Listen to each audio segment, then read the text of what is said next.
اچھا، مذہبی حلقوں میں ایک ڈسکشن بڑی چلتی رہتی ہے کہ ایک شریعت ہے اور ایک طریقت ہے، اور کیا طریقت کی گنجائش ہے یا نہیں ہے۔ وہ تو خیر مذہب کی بات ہے، لیکن جو آپ کے دل کا رستہ ہوتا ہے، جو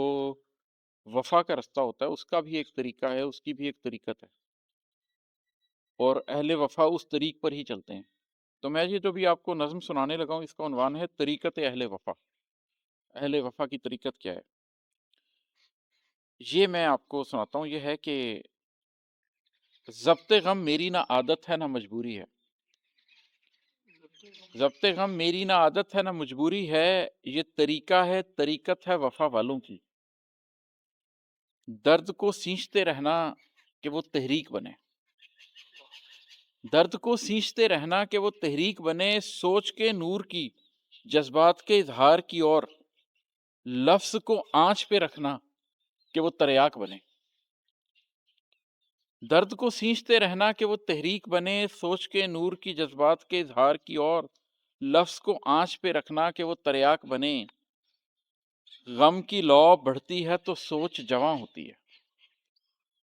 غم کی لو بڑھتی ہے تو سوچ جواں ہوتی ہے، درد ہوتا ہے تو یہ بات عیاں ہوتی ہے، غم میں اور حامل غم میں کوئی تفریق نہیں،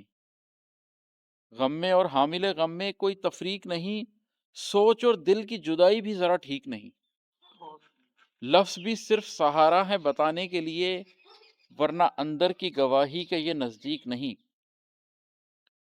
ایک ہو جاتا ہے انسان کا ظاہر باطن، ایک ہو جاتا ہے انسان کا ظاہر باطن، جیسے ہو جائے سمندر پس طوفان ساکن، نیک اور بد کی نہیں جفت یا واحد کی ہے بات، نیک اور بد کی نہیں جفت یا واحد کی ہے بات، ذہن اور دل جو ہوئے ایک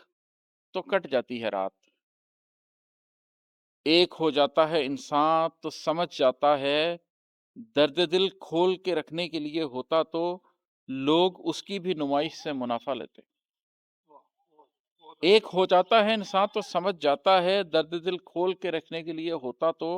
لوگ اس کی بھی نمائش سے منافع لیتے، غم اگر جنس کی صورت بھرے بازار کے بیچ بک گیا ہوتا تو کس دام کا ہوتا آخر، یہ تو انمول سی سوغاتیں ہیں دل والوں کی، سینچتے پھرتے ہیں سینے سے لگا رکھتے ہیں، ان کی تحریک سے ہوتا ہے نیا نور کشید، ان کی تحریک سے ہوتا ہے نیا نور کشید، ان کے پارس سے بنے جاتے ہیں انسان سونا،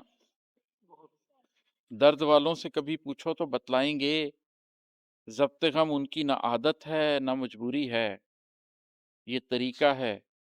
طریقت ہے وفا والوں کی۔